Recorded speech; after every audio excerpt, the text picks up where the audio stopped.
Сәлеметсіздер ме, құрметті оқушылар? 117 сабағымыз сын есім. Құрметті оқушылар, сабағымызды бастамастан бұрын менің YouTube арнама жазыла кетуді ұмытпаңыздар. Олай болса, бүгінгі сабағымызды бастайық. Сабағымыздың мақсаты сын есімдерді ажыратамын, тақырыбы бойынша мәтін мазмұнын болжаймын. Тыңдаған. Мәтін бойынша мазмұндама жазамын. 55-ші жаттығу. Тақырыбы бойынша мәтін мазмұнын болжа, мәтінді тыңда. Балықшы мысық. Мысық өзенге балық аулауға барады. Қармағын суға салады. Оған шабақ түседі. Бұл кішкентай балық қой деп ойлайды мысық. Қармағына құртын іліп алып тағы да суға тастайды. Бұл жолы қармаққа алабұға түседі. Алабұға да онша үлкен емес деп ойлайды. Қармағын үшінші рет тастайды. Қармаққа үлкен шортан балық түседі. Ол мысықты суға сүйреп әкетеді. Мәтін мазмұны бойынша жоспар құр. Сол жоспар бойынша мазмұндама жаз.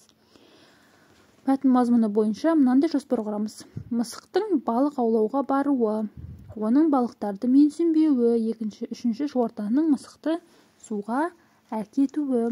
Құрметті оқушылар, осы бойынша өздеріңіз мазмұндама жазасыздар. 56-ші жаттығу. Өлеңді қатесіз көшіріп жаз.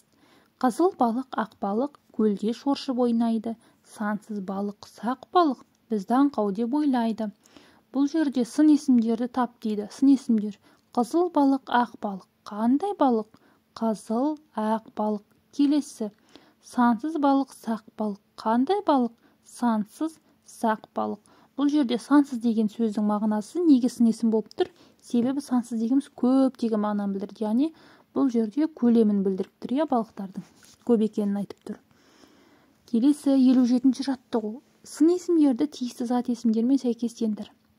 Жазық дала, арық қой, биік тау, ашық аспан, бойшаң қыз, қысқа жіп, сұр қоян, жуас түйе. Құрметті оқушылар, бұлардың барлығы да қандай деген сұраққа жауап береді. 58-ші жаттығу. Жұмбақты көшіріп жаз, шешуін тап, сын есімдердің астын сыз. Сырты жылтыр, бұдыр жоқ, іші сырын, шырын, қызыл доп. Бұл дегеніміз әрине қызанақ болады. Құрметті оқушылар, осымен біздің бүгінгі сабағымыз аяқталды.